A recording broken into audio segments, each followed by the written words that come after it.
Во првата година од вториот мандат, градоначалникот на Делчево Горан Трајковски во својот прв отчет се пофали со обезбедени инвестиции вредни 180 милиони денари. Истите гладно се однесуваат на следниве капитални проекти. Во тек е тендерот за изградба на новата детска градинка во населба Расадник во Делчево со капацитет од 150 дечи. Градскиот пазар е исто капитален проект кој што влегува во завршна фаза од изградбата.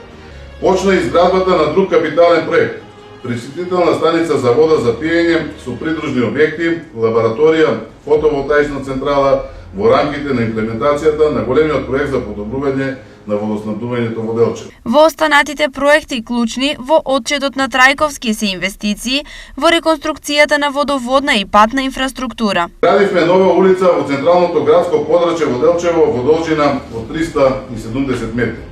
Тоа е улицата 3 која го поврзува новиот градски пазар, односно улица Индустријска со пешачкиот мост на река Брегалница.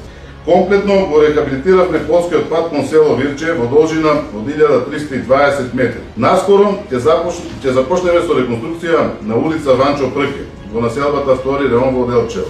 Започнавме со реконструкција на водоводната мрежа и замена на старите дотрајани азбестни цевки со полиетиленски во должина од 4,5 км во неколку населби во Делчево. Претходниот мандат Трајковски го заврши со инвестиција од околу 500 милиони денари.